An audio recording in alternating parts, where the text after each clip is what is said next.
আজকে আবার সেই পাহাড়ে এলাম, যেই পাহাড়ে প্রায় ১ বছর আগে আমি এসেছিলাম। তখন এক ভাইয়ের আমি সাক্ষাৎকার নিয়েছিলাম, এটি প্রচার করেছিলাম। কিন্তু দুঃখজনক হলো যে ভাই এই সাক্ষাৎকারটি দেখেননি। তো আজকে অনেকদিন আসলে পাহাড়ে আবার আসা হয় না। আজকে হঠাৎ করে আবার পাহাড়ে এলাম।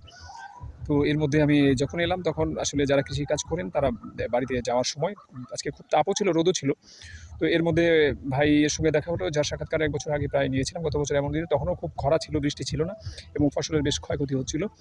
এই সাক্ষাৎকারটি তখন তিনি দিয়েছিলেন। আজকে ভাইয়ের সঙ্গে দেখা হলো। ভাই, আপনার সাক্ষাৎকারের নাম আছে কিন্তু নাম তো ভুলে গিয়েছি। হ্যাঁ, তাবারক হোসেন। আপনার একটি সাক্ষাৎকার আছে। আমি অন্য সময় এলে পরে এটির লিঙ্ক দিয়ে দিব, বা আপনি ওই এইরকম মোবাইল ব্যবহার করেন? মোবাইল আছে? আচ্ছা, তাহলে এই সাক্ষাৎকারগুলো পাবেন না এখনো এই মুহূর্তে।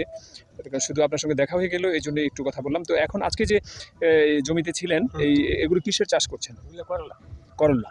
আর এই যে এটাকে কি বলবো? ওই যে এটা কাঁসাপা বলে, কাঁঠালু বলে। কাঁঠালু বলে, কাঁঠালু বলে। ওই যে মোকসুদ আলী ভাইয়ের সঙ্গে সেদিন দেখা হলো ৪-৫ দিন আগে রাতে। ওনার পাহাড়ে আগে সবজি চাষ ছিল। উনিও বললেন যে এই কাঁঠালু এবার কাঁঠালু লাগিয়ে দিয়েছেন। তো আর এর নিচেটা কচু, হ্যাঁ? কচু। তো আপনি এই দুপুরে ছিলেন, রোদে ছিলেন, বেশ ঘেমে-টেমে আছেন এবং এখন আপনার যাওয়ার সময়। তো সেই ক্ষেত্রে আর এই মুহূর্তে আপনাকে আর সময় নেই না। আরেকদিন যখন আসবো একটু দুপুরের দিকে, তখন আপনাকে পেলে একটু কথাবার্তা বলে নিব। আর আপনি ভালো থাকুন। আপনাকে অনেক ধন্যবাদ। ওয়ালাইকুম আসসালাম।